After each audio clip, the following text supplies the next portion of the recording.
بالکل صحیح ہے. PSL اینڈ ڈومیسٹک کرکٹ یہ دونوں ضروری ہیں آگے بڑھنے کے لیے. لیکن جہاں تک شاہد بھائی نے یہ بات کی اپرچونٹیز کی, تو رؤف ایک چیز ہے جس پہ بہت لوگ بات کر رہے ہیں کہ جو لڑکے پاکستان چھوڑ کے چلے گئے, امریکہ شفٹ ہو گئے, اب ان کو بھی آپ ایز لوکل پلیئر اگر کھلا رہے ہیں تو یہاں پہ محنت کرنے والے لڑکوں کے اوپر تو یہ پھر ناانصافی نہیں ہے. اس پوائنٹ کو کیسا دیکھتے ہیں آپ؟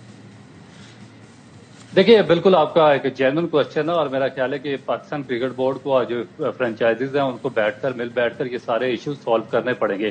کیونکہ بیسیکلی جس طرح شاہد بھائی نے بھی بات کی ہے کہ ایوولوشن اس کا مقصد ہے. اس کا مقصد ہے کہ آپ کا جو انفراسٹرکچر ہے اور جو آپ کا پورا اسٹرکچر ہے سسٹم کا اور ڈومیسٹک کا, اس کو ساتھ مل کے پاکستان کرکٹ بورڈ کے ڈیولپ کرنا. اور ڈیولپمنٹ اسی طریقے سے ہو سکتی ہے جب میکسیمم چانسز آپ کے جو ینگسٹرز ہیں جو یہاں پہ کھیل رہے ہیں ان کو ملیں.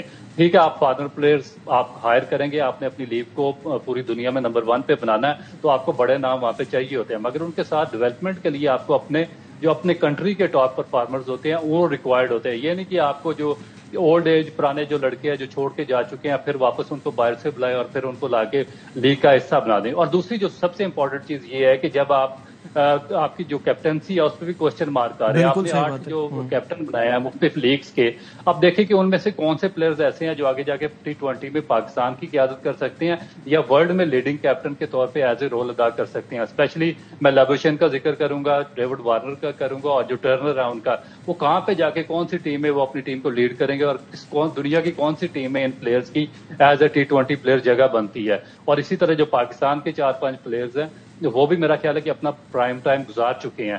تو اب یہ ایک میرا خیال ہے کہ ایک بڑا اچھا ٹائم ہے کہ کوآرڈینیشن ہونا چاہیے جو فرنچائز مالکان اور پی سی بی کے درمیان میں. بالکل صحیح کہہ رہے ہیں. کل ہم نے اس پہ نا بڑی کافی ساری بات بھی کی تھی, تو وہ تھوڑا سا اس پہ ریکیپ بھی ہو جائے گا. شاہد بھائی کا بھی یہی کہنا تھا کہ لابوشین اپنے یہاں کبھی T20 میں کپتانی نہیں کرتا, اس نے T20 کھیلی نہیں ہے اتنی. T20 انٹرنیشنل ہے, ون ڈے کی کوئنز لینڈ کی انہوں نے کپتانی کی ہے لیکن T20 میں کبھی نہیں کی. اور پوائنٹ یہ ہونا چاہیے کہ آپ کے پاس اپنے کپتانی کے آپشن ہیں, اسی ٹیم میں آپ سائم ایوب کو موقع دے سکتے تھے کیونکہ وہ آپ کے فیوچر کا ایک ایسا پلیئر ہے.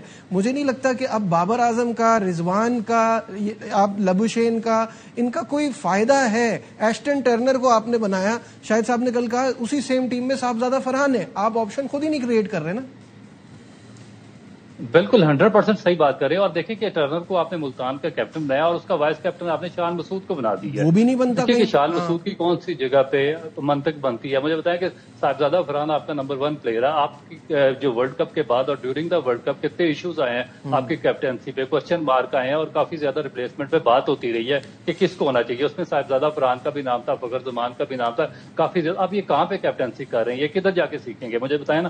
آپ کی ساری جو سلیکشن کرائٹیریا تو وہ PSL ہے نا, تو PSL سے آپ لے کر ٹیسٹ کرکٹ تک پلیئرز کو کھلا چکے ہیں, مگر آپ کیپٹن وہاں پہ تیار کرنے کو تیار نہیں ہے. تو پھر یہ چیزیں میرا خیال ہے کہ سوچنے والی. T20 ورلڈ کپ کا ٹاپ اسکورر ہے, وہ player of the month ICC کا ڈکلیئر ہو گیا. انہوں نے برابر میں ملک میں ایشن کشن نمبر 2 یا نمبر 3 یا نمبر 4 تھا, ان کو سن رائزرز نے کپتان بنا دیا. آپ فرحان کو کپتان بناتے, اس کا دل دگنا بڑا ہو جاتا کہ یار مجھے کسی ٹیم نے کپتان بنایا اور میں آگے سوچ بھی سکتا ہوں کہ پاکستان کی میں. اور پھر آپ کے سامنے بھی کلیئرٹی آ جاتی ہے نا, اچھا کپتان ہے نہیں ہے, آپ وہاں جا کے تھوڑی آزماتے جہاں آپ کو بالکل تیار چیز چاہیے. لیام پراگ کو راجستھان رائلز کا کپتان بنا دیا جو 23-24 سال کا لڑکا ہے.